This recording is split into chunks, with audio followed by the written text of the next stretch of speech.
अस्सलाम वालेकुम वरहमतुल्लाह। बेटा, आज का जो हमारा टॉपिक है इस वीडियो लेक्चर का वो है एंजाइम्स।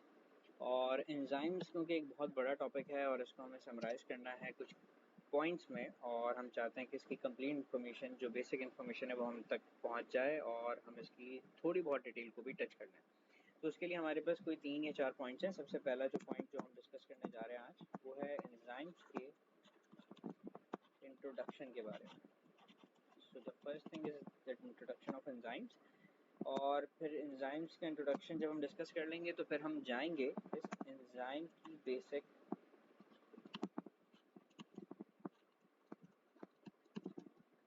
क्लासिफिकेशन के बारे में स्टडी करने के लिए। इंट्रोडक्शन और क्लासिफिकेशन के बाद जो तीसरा पॉइंट है जो हमें डिस्कस करना है वो है एंजाइमेटिक एक्टिविटी, जिसको हम एंजाइम एक्टिविटी भी कहते हैं। ठीक है जी। और एंजाइम एक्टिविटी के बाद जो बेसिक एंजाइम की प्रॉपर्टीज़ होती हैं उन प्रॉपर्टीज़ को हम डिस्कस करेंगे। ठीक है, तो ये हमारा बेसिक आज का टारगेट है इस वीडियो लेक्चर का। लेट्स होप कि हम ये सारे जो टॉपिक्स हमने सब डिविजन्स देखी, इंट्रोडक्शन, क्लासिफिकेशन, एंजाइमेटिक एक्टिविटी और प्रॉपर्टीज़, उसको हम डिस्कस कर लें अच्छे तरीके से। सबसे पहली जो चीज़ है बेटे आपके पास वो है एंजाइम का बेसिक इंट्रोडक्शन। अच्छा देखिए, इंट्रोडक्शन किसी भी चीज़ का वो होता है कि जिससे आप उसको आइडेंटिफाई करते हैं कि आप उसके बारे में क्या जानते हैं। हम एंजाइम्स के बारे में क्या जानते हैं? सबसे पहली चीज़ तो ये कि एंजाइम्स आपके पास एक कीवर्ड कहा जाता है, these are called biocatalyst. Normally क्या होता है कि हम जब कैटलिस्ट की बात करते हैं तो कैटलिस्ट वो चीज़ें हैं जो किसी भी रिएक्शन को स्पीड अप करती हैं। But when we talk about the biocatalysts, they are somewhat different from the usual catalyst. Normal catalyst से थोड़े से डिफरेंट होते हैं। क्यों? क्योंकि जहाँ हम बायोकैटलिस्ट की बात करते हैं वहाँ रिएक्शन के सबसे पहले फास्ट और स्लो कंपैरिजन को हम देखते हैं। लेकिन जब हम बायोकैटलिस्ट कहते हैं तो इसमें स्पेशलिटी आती है, और वो स्पेशलिटी क्या है? Possibility of a reaction. ठीक है, यानी बहुत से ऐसे रिएक्शंस हैं जिनकी इवन कोई पॉसिबिलिटी भी एक्सपीरियंस नहीं की जा सकती, जिनके बारे में नहीं कहा जा सकता कि ये रिएक्शंस कभी हो भी सकते हैं। तो समटाइम्स किसी भी ऐसी चीज़ को, किसी भी ऐसे बायोलॉजिकल रिएक्शन को करने के लिए जो कि रूटीन में, डेली लाइफ में, या हम यूँ समझें कि किसी का एक्सपेरिमेंटल लेवल पे पॉसिबल ना हो, उसको एंजाइम्स परफॉर्म कर सकते हैं। तो एक सिंपल एंजाइम्स हैं और एक हमारे पास कैटलिस्ट हैं। तो कैटलिस्ट और एंजाइम में बेसिक डिफरेंस ये है कि ये पॉसिबिलिटीज़ को भी डिस्कस करते हैं। तो अगर किसी रिएक्शन में होने की पॉसिबिलिटी ना हो तो उसमें पॉसिबिलिटी को प्रोड्यूस भी कर सकते हैं, यानी उसमें पॉसिबिलिटीज़ ला सकते हैं, उसके प्रोडक्ट को बना सकते हैं। बहुत सारी ऐसी एग्जांपल्स हैं। सबसे पहली चीज़ ये कि एंजाइम्स को जब हम बायोकैटलिस्ट कहते हैं तो डेफिनेटली फिर इसको हम डिस्कस भी करेंगे एज ए कैटलिस्ट की फॉर्म में। ठीक है, दूसरी चीज़ ये कि जब हम एंजाइम्स की बात कर रहे हैं तो इन एंजाइम्स को बेसिक जब टारगेट किया जाए तो इनकी कॉम्पोजिशन क्या है। ठीक है, तो ये बेसिकली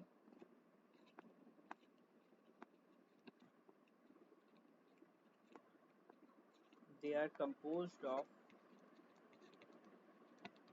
प्रोटीन्स। अच्छा, प्रोटीन कॉम्पोजिशन है, but keep one thing in mind के ये दरअसल कहलाते हैं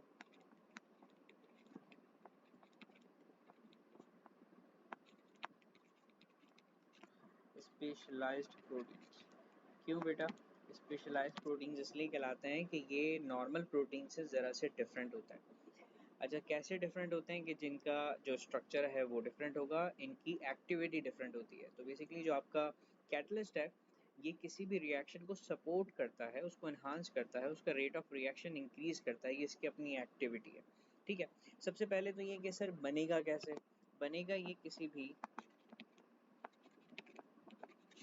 लिविंग सेल से, यानी लिविंग सेल सबसे बेसिक रिक्वायरमेंट है किसी भी एंजाइम को प्रोड्यूस करने के लिए। लेकिन ये भी याद रखिएगा कि लिविंग सेल के बाद दूसरी जो रिक्वायरमेंट है वो इटसेल्फ एक और एंजाइम की है, यानी an enzyme can produce another enzyme.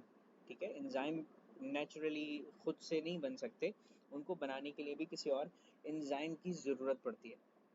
I hope कि यहाँ तक की तमाम चीज़ें बिल्कुल क्लियर होंगी। तो एक एंजाइम को बना सकता है, और आपके लिए एक ऐसा इन्वायरमेंट रिक्वायर्ड होता है जहाँ पर आप किसी लिविंग सेल की बात करो, लिविंग थिंग की बात करो, तो उसमें एंजाइमेटिक प्रोडक्शन पॉसिबल है, उसके अलावा कहीं पर एंजाइम नेचुरली नहीं बन सकता।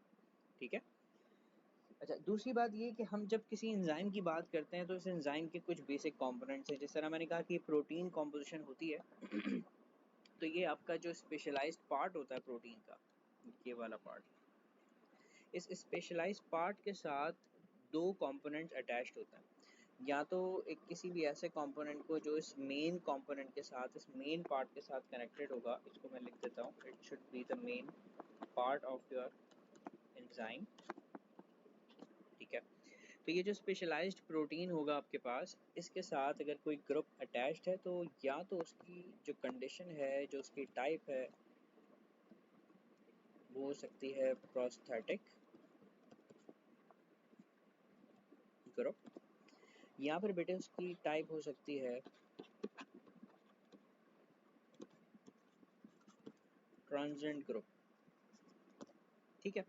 अब प्रोस्थेटिक ग्रुप और ट्रांजिएंट ग्रुप क्या होते हैं सर? तो देखिए, प्रोस्थेटिक ग्रुप्स सारे के सारे वो ग्रुप्स होते हैं जो कहलाते हैं परमानेंट पार्ट, यानी एंजाइम का हमेशा के लिए वो हिस्सा बन जाएं, तो ऐसे ग्रुप्स को हम कहते हैं प्रोस्थेटिक ग्रुप्स। लेकिन अगर कोई आपके पास एंजाइम है और किसी कंडीशन पे वो एक्टिव हो जाता है विद अ मेटल आयन, ये होगा आपके पास टेम्परेरी पार्ट।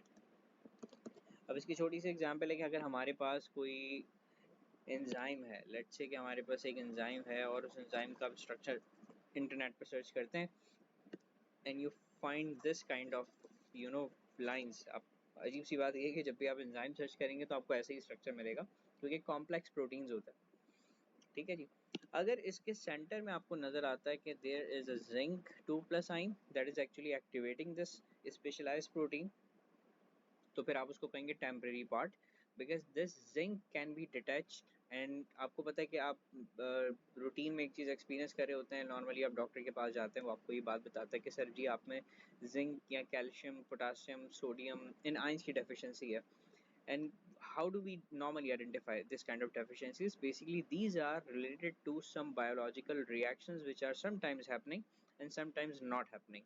यानी कि कोई रिएक्शन अगर हो रहा है, जैसे फॉर एग्जांपल कोई कहता है कि जनाब एजिंग बहुत है, मेरे फेस पे रिंकल्स बहुत हैं और मेरी एज कम है लेकिन रिंकल्स ज़्यादा हैं, तो उसको डॉक्टर दो चीज़ें प्रिस्क्राइब करते हैं, either to drink a lot of water in a day and plus zinc intake, क्योंकि जिंक एंटी एजिंग होता है। अब जिंक एंटी एजिंग क्यों होता है? क्योंकि देखिए, जो आपके कुछ रिएक्शंस हैं जो एजिंग प्रोड्यूस करते हैं, उन रिएक्शंस को डेली रूटीन में आपकी बॉडी काउंटर कर रही होती है। उस काउंटर करने में जो एंजाइम यूटिलाइज होता है, उस एंजाइम का जो सेंटर कंपोनेंट है, जो आप यूं कह लें कि जो उसको चार्ज प्रोवाइड कर रहा है, जो उसको एज अ बैटरी सपोर्ट कर रहा है, जिसका टेम्परेरी पार्ट है, that is called your transient group. ठीक है। और वो जिंक है। इसीलिए जब आप जिंक इनटेक बढ़ाते हैं तो ऑटोमेटिकली जो फेस के रिंकल्स हैं वो ड्रॉप हो जाते हैं, कम हो जाते हैं। अच्छा, दूसरी जो कैटेगरी है जिसको हम प्रोस्थेटिक परमानेंट पार्ट कहते हैं, ये किस तरह का ग्रुप है? ये ऐसा ग्रुप होता है बेटे कि जो हमेशा से कनेक्टेड रहता है। Like for example, if you have gone through the topic of protein, आपको एक नाम पता चला होगा जिसको हम कहते हैं लिपोप्रोटीन। ठीक है। एक होता है ग्लाइकोप्रोटीन। अब ये कौन से प्रोटीन्स हैं? ये वो प्रोटीन्स हैं जिनमें कोई लिपिड कंपोनेंट कनेक्टेड है, जिनमें कोई कार्बोहाइड्रेट कंपोनेंट कनेक्टेड होगा। ऐसे सारे वो ग्रुप्स जो बगैर इनके एग्जिस्ट तो करते हैं लेकिन एक्टिव नहीं होते, उन सबको हम कहते हैं प्रोस्थेटिक ग्रुप। तो इन बोथ केसेस आपके पास कोई परमानेंट पार्ट भी हो सकता है, कोई टेम्परेरी पार्ट भी हो सकता है। So just for your knowledge कि अगर टेम्परेरी पार्ट होगा, so it can be a metal ion, or in case if it is a permanent part, that must be something, I just call it STH, something bonded. ठीक है। So you can actually see or sometime experience or sometime get to know that there is a bond between the prostatic group and the specialized protein what you call enzyme. तो ये basic introduction था हमारे पास enzyme का। अच्छा, साथ साथ चलते चलते थोड़े से इसके नॉमेनक्लेचर की बात कर लेते हैं, because it's also the part of its introduction. और हमने हमेशा ऑर्गेनिक केमिस्ट्री में जब भी किसी चीज़ को डिस्कस किया है तो without nomenclature it's almost impossible to complete the topic. So let's talk about the nomenclature. अच्छा, नॉमेनक्लेचर का मामला बहुत सिंपल है। क्यों सिंपल है सर? नाम के साथ वी जस्ट राइट इज, ठीक है। सबसे पहले तो इनिशियली हमने आइडेंटिफाई कैसे किया कि how do we name an enzyme. तो हमने ये आइडेंटिफाई किया कि भाई हम जो है वो नाम के साथ इज लिख सकते हैं। अच्छा, किस नाम के साथ लिख सकते हैं? जो उसका टारगेट हो, उसके टारगेट के नाम के साथ अगर आप क्या लिखते हैं एज, तो वो उसका यू कह लेंगे एंजाइम बन जाते हैं। जैसे for example sucrose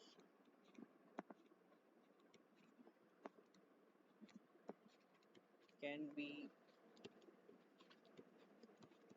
digested by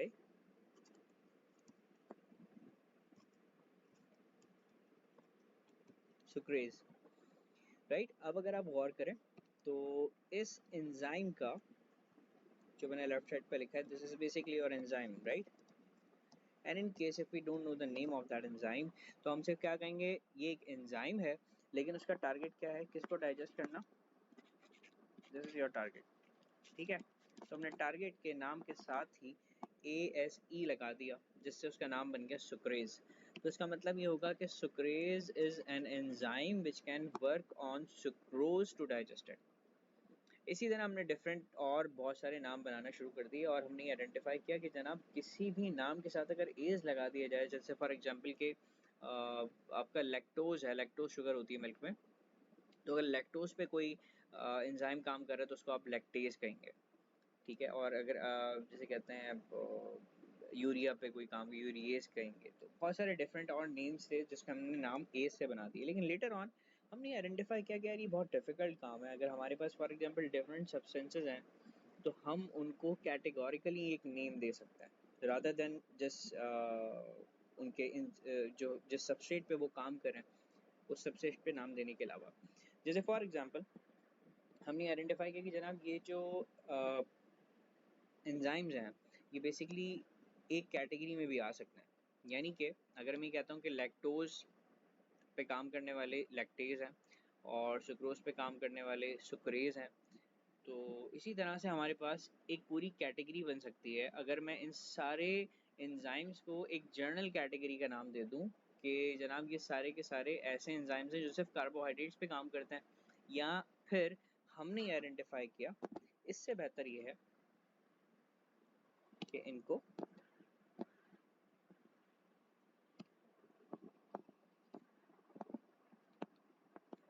name किया जाए, टू बी नेम्ड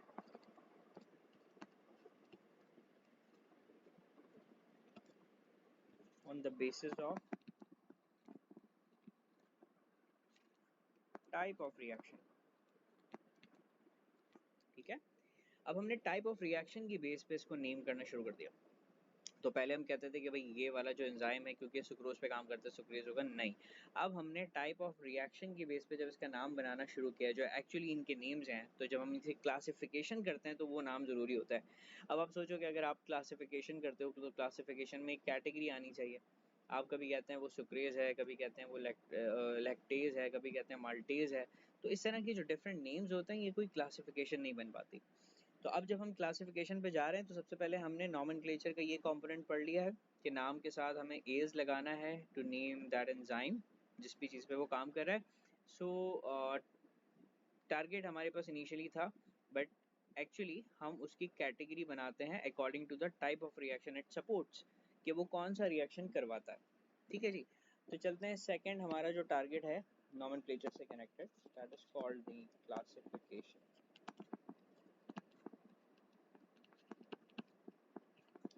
अच्छा बेटे, जब मैं क्लासिफिकेशन की बात करता हूँ, टाइप ऑफ रिएक्शन जिसको ये सपोर्ट करते हैं उसकी बात करता हूँ, तो मेरे पास जो कैटेगरीज हैं वो बहुत थोड़ी सी बनती हैं, और आम तौर पे उन कैटेगरीज को ही हम काउंट कर रहे होते हैं, उसके अलावा किसी और कैटेगरी को हम नहीं काउंट कर रहे होते। वैसे तो एंजाइम्स को डिस्कस अगर किया जाए ना तो इसकी बहुत डिफरेंट कैटेगरीज बन सकती हैं। हम जिस कैटेगरी की बात कर रहे हैं वो है on the basis of type of reaction. तो आप लोग ध्यान में रखिएगा कि हमारे सेकेंड ईयर में सिर्फ ये वाली बात इंक्लूडेड है, और इसके अलावा जो दूसरी बात है वो इंक्लूडेड नहीं है। लाइक इन केस आपको याद होगा कि हम जब कार्बोहाइड्रेट्स को डिस्कस करते हैं तो उनकी बेसिक क्लासिफिकेशन शुगरेटिक भी है, इसके अलावा ज्योमेट्री बेस्ड क्लासिफिकेशन भी है, इसके अलावा उनके जो नंबर ऑफ यूनिट्स हाइड्रोलाइजेबल उसकी बेस पे हम क्लासिफिकेशन करते हैं. So there are various methods to classify any biochemical molecule. चलिए जी, इसकी क्लासिफिकेशन की बात करते हैं. अगर मैं रिएक्शन बेस्ड क्लासिफिकेशन की बात करता हूँ तो सबसे पहली जो छोटी सी कैटेगरी है, why do I call it छोटी सी कैटेगरी, क्योंकि हमें इसकी बहुत सारी एग्जांपल्स याद नहीं करनी है, हमें इसके नाम और इसके टाइप ऑफ रिएक्शन याद करना है. सबसे पहला कहलाता है ऑक्सीडो रिडक्टेज. अच्छा जी, बहुत सिंपल है सर. ऑक्सीडो रिडक्टेज क्या करेगा? ऑक्सीडो रिडक्टेज दो टाइप के रिएक्शंस को सपोर्ट करता है. It supports oxidation and reduction. सिर्फ इतनी सी बात आपने याद रखनी है कि ऑक्सीडो रिडक्टेज वो रिएक्शंस हैं जो ऑक्सीडेशन और रिडक्शन रिएक्शंस को सपोर्ट कर रहे होते हैं. दूसरी जो कैटेगरी हमारे पास है, इसे आप कहते हैं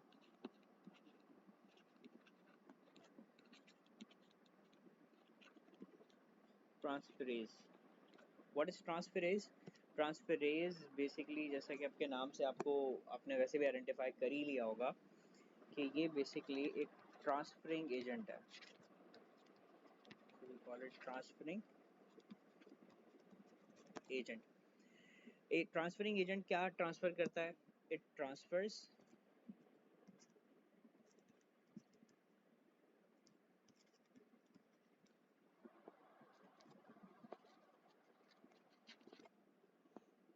a group or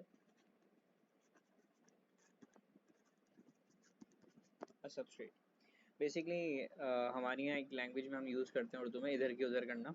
तो अगर इधर से उधर कर दिया जाए तो इसको हम कहते हैं ट्रांसफरेज. तो बहुत सारे लोग जैसे हमारे इर्द गिर्द में होते हैं, इधर की उधर करते हैं, तो वो basically transferase as an example quote किए जा सकते हैं. But one thing to be sure कि अगर आप उनका नाम पेपर में लिखेंगे एज एन एग्जाम्पल तो आपको उसके मार्क्स नहीं मिलेंगे. अच्छा जी, इसके बाद जो एग्जाम्पल आपके पास है ये कहलाती है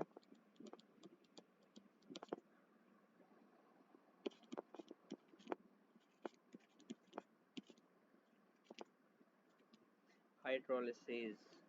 हाइड्रोलिसिस बेसिकली अब आप समझ गए होंगे कि आपने एक ऑर्गेनिक में रिएक्शन पढ़ा है which is called the hydrolysis. So basically these are the supporting agents, or you can say an enzyme for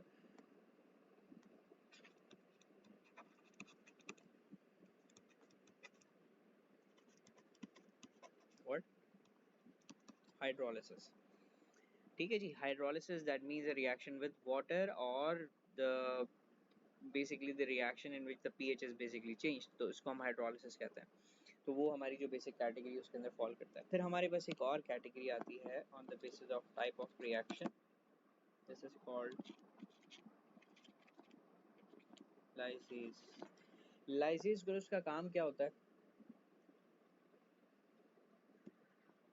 जैसे अगर आपने एक रिएक्शन देखा है, एडिशन रिएक्शन एल्कीन के टॉपिक में, जिसमें आप डबल बॉन्ड में ग्रुप्स ऐड करवा रहे होते हैं, तो ये बेसिकली क्या करता है? It does the same thing, supports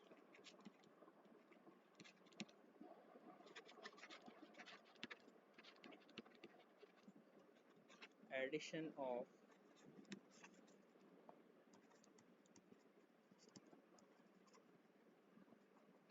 different groups to carbon carbon double bond wherever they find it. जहाँ पर भी उनको मिल जाए वो यही काम करते हैं. इसके बाद आपके पास एक और कैटेगरी आती है. अच्छा, ये बहुत सिंपल होते हैं बेटा. अगर आप फिंगर टिप्स पे इन 6 कैटेगरीज के नाम याद कर लें तो most of them are actually reflecting what their procedures और व्हाट देयर एसओपीज आर, कि वो किस चीज़ पर काम कर रहे हैं, वो किस चीज़ के तहत काम कर रहे हैं. ठीक है. जैसे अगर इसके बाद वाला कहलाता है आइसोमेरेज. तो isomerases basically it's a plural form. So isomerases जितने भी हैं, यानी आइसोमेरेज जितने हैं, वो सारे क्या काम करेंगे? They all make out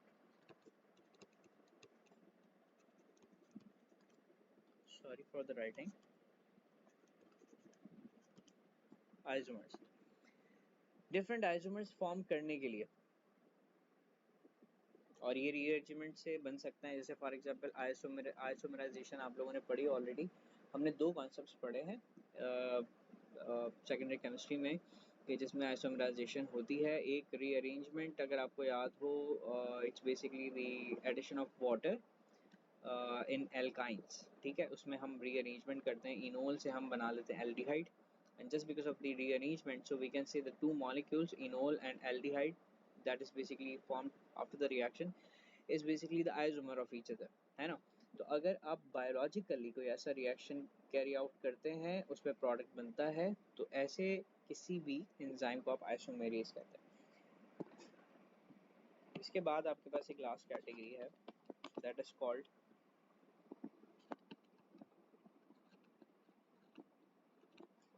we call it ligases. Ligases को आप कुछ भी चाहें वो आप कॉल आउट कर सकते हैं, कोई इतना बड़ा मसला नहीं है। लिगेसीज एंजाइम क्या करता है, सपोर्ट्स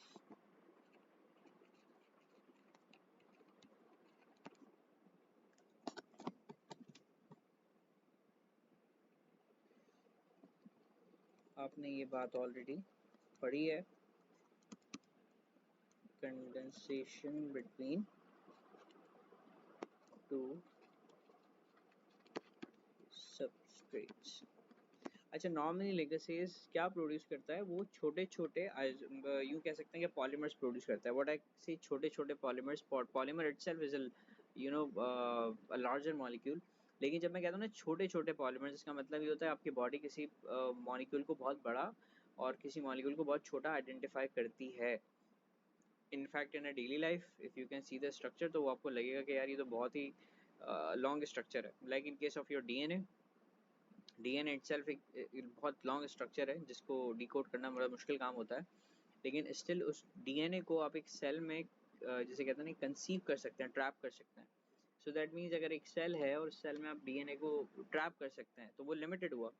लेकिन अगर वो जाहिर है कि क्योंकि रीड करना उसका एक मुश्किल काम है, तो एक बड़ा मॉलिक्यूल है, तो आपकी बॉडी बहुत सारे पॉलीमर्स को भी स्मॉल पॉलीमर और लार्ज पॉलीमर के फॉर्म में कंसिडर करती है। तो लिगेसेस बेसिकली क्या करता है कि आपके 2 यूनिट्स को, 3 यूनिट्स को या इससे ज़्यादा यूनिट्स को, सबस्ट्रेट यूनिट्स को वो कंडेंस करके, कनेक्शन करके पॉलीमर में कन्वर्ट करता है।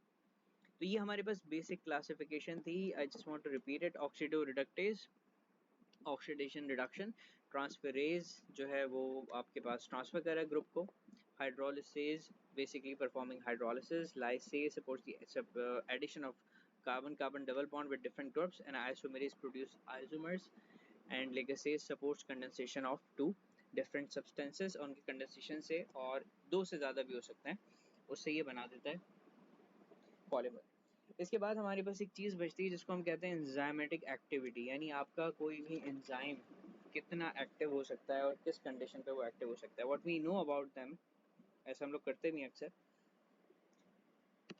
बताता हूँ, चलें कुछ एग्जांपल्स देके आपको। हम बात कर रहे हैं activity,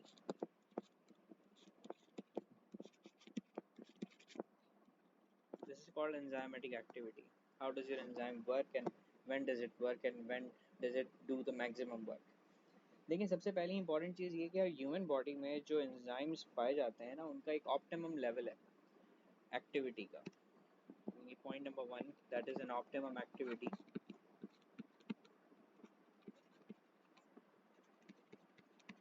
This is actually especially for those who do not belong to medical, जो इंजीनियरिंग के स्टूडेंट्स होंगे उनके लिए खास तौर पे ऑप्टिमम एक्टिविटी जिसको हम कहते हैं, it is basically achieved between 35 to 50 degree centigrade of temperature. But इसके बाद का जो मामला है वो ज़रा सा डिफरेंट है। अगर आप अबव 50 डिग्री सेंटीग्रेड पर जाते हैं तो आप पता है क्या करते हैं, यू जस्ट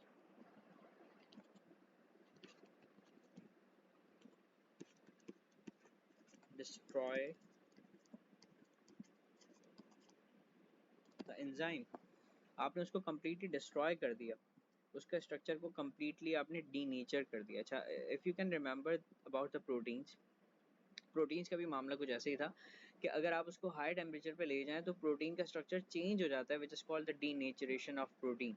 ठीक है, तो denaturing protein is basically denaturing enzymes, because enzymes are also specialized proteins. ठीक है, तो डिस्ट्रॉय कर देते हैं आप उस एंजाइम को। लेकिन अगर आप बात करते हैं बिलो 37 डिग्री की, तो इसका मामला बिल्कुल डिफरेंट है। जब बिलो 37 कितना हो सकता है sir? It can be 0 degree, 1 degree, 2 degree. तो मामला बहुत सिंपल है कि अगर आप किसी चीज़ को फ्रीज कर देते हैं, फॉर एग्जांपल जो कि जैसे वेजिटेबल्स हैं, बहुत सारे मीट है जिसको हम फ्रीज कर देते हैं, उसके साथ क्या होता है? Without boiling it, without boiling it, remember. ठीक है, हम बॉयल नहीं कर रहे, बिकॉज अगर हम उसको बॉयल करते तो हमारा रीचिंग टेम्परेचर होता 100। ठीक है, it would be destroyed instantly. हम सिर्फ उसको कूल डाउन करें, बिलो 37 डिग्री लेकर आ रहे हैं, तो क्या होता है? उसकी एक्टिविटी स्लो हो जाती है, एक्टिविटी गेट्स स्लोअर। अब इसकी मैं छोटी सी एग्जांपल आपको देता हूँ। जो पालक है हम खाते हैं, ठीक है, और इसके अलावा कुछ और हरी सब्जियां जो अवेलेबल है मार्केट में, वेजिटेबल्स हैं, उसको आप घर ले आएँ और उसके बाद आप उसको साफ़ करें, उसके बाद फिर आप उसको बॉईल कर लें। बॉईल करके आप उसको फ्रीज़र में रख दें 1 साल के लिए। 1 साल बाद निकाल के दोबारा खा लें, वैसे ही जायका होगा, सब कुछ होगा। लेकिन एक फ़र्क है, फ़ायदेमंद नहीं होगा। क्यों? क्योंकि जब आपने उसको बॉईल किया तो उसके जितने एंजाइम्स थे which were actually required by your body, वो तो कंप्लीटली डिस्ट्रॉय हो गए। So what you can actually have is just the taste, वो वापस मिल सकता है। और ख़ास बात ये कि वो ख़राब भी नहीं होगा, क्योंकि आपने उसको बॉईल करने के बाद फ्रीज़ किया था। बट अगर आप किसी चीज़ को फ्रीज़ करते हैं without boiling it, like means you are just decreasing the temperature by 37, from 37, and below it could be anything, even a negative temperature, उसकी सिर्फ एक्टिविटी स्लो डाउन होती है। इसीलिए अगर आपने पालक फ्रिज में रख दिया वेजिटेबल कंपार्टमेंट में, जहाँ पे आपने उसका टेम्परेचर तो ड्रॉप कर दिया, बट स्टिल इट्स एक्टिव। ठीक है, उसकी एक्टिविटी स्लो हुई है, ख़त्म नहीं हुई। So this is how you keep a protein or an enzyme active for a long time, but the problem is कि कुछ अरसे के बाद वो बिल्कुल बेकार हो जाएगा और ख़राब हो जाती है चीज़ें। तो वो इसीलिए होती हैं कि अगर आपने किसी चीज़ का टेम्परेचर ड्रॉप किया है ना बेटे, विदाउट बॉइलिंग इट और without achieving any temperature above 50, तो वो डीनेचर नहीं हुआ, it is still alive, we call it alive. Like in case if you consume it तो वो आपको बेनिफिट ज़रूर देगा। हाँ, लेकिन बहुत ज़्यादा सड़ ना गया और ख़राब ना हो गया इसको ज़रा ध्यान में रखिएगा। दूसरी इंपॉर्टेंट चीज़ ये कि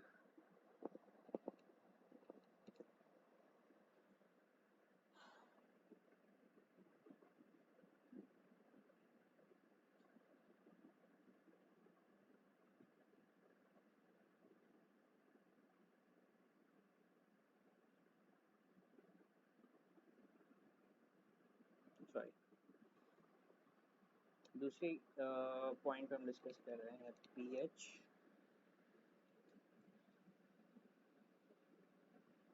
दूसरे पॉइंट पे हम डिस्कस करें pH.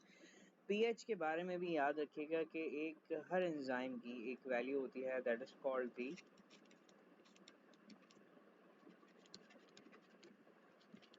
optimum pH value, and it can be different for different enzymes, different for different enzymes। हम किसी चीज़ को बाउंड नहीं कर सकते। For example there are many enzymes in the stomach, they are actually active at around 1.6 pH, 1.6 1.4। आपको पता है stomach का जो HCl होता है इट्स अराउंड 1.4 1.6 1.5 pH।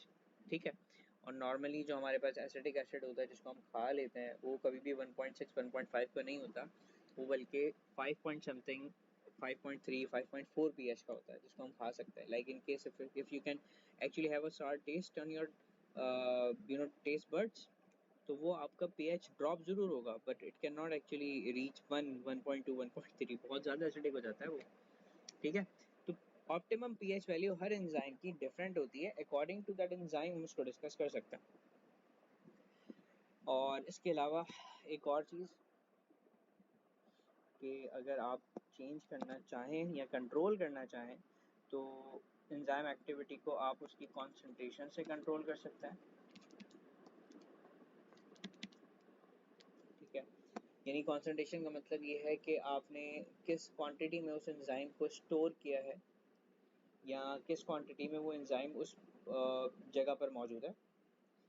सेकंड ये कि आपके पास या तो आपका सबस्ट्रेट स्पेसिफिक हो या सबस्ट्रेट के साथ उसकी आप फिक्स कर दें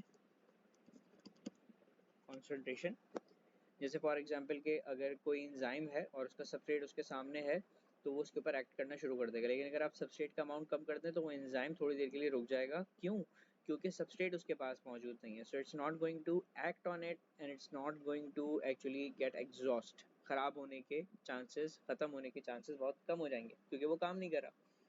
इस तरह भी आप इसको कंट्रोल कर सकते हैं। इसके अलावा जिस तरह मैंने शुरू में आपसे डिस्कस किया था कि जैसे फॉर एग्जांपल ये रहा zinc 2+ ions, sometimes they are present sometimes they are absent. तो जब वो एब्सेंट होते हैं तो you feel aging, a common example. तो आप क्या कर सकते हैं कि वो एंजाइम जिनको आपने रोकना है उसके अंदर से आप जिंक रिमूव करते हैं, पोटासियम रिमूव करते हैं, सोडियम रिमूव करते हैं। So there are various options for removing the metal ions. तो इस तरीके से आप उन एंजाइम्स की एक्टिविटी को कंट्रोल कर सकते हैं।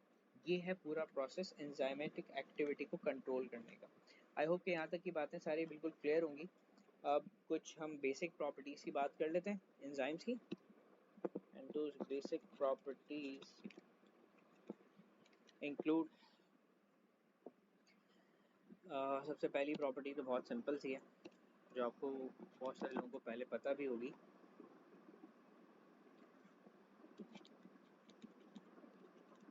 As I said, it cannot be kept for a longer time। यानी ऐसा नहीं है कि आपने बहुत सारा एंजाइम खरीदा और ले जाके अपने फ्रिज में रख दिया, ठीक है, और ये बहुत लंबे अरसे तक एक्टिव नहीं रहता और ख़राब होने लगता है। दूसरी चीज़, अपनी एक्टिविटी लूज कर देता है बेसिकली। दूसरा पॉइंट ये कि एनी प्रोसेस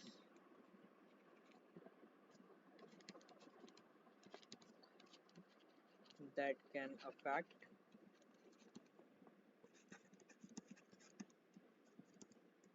proteins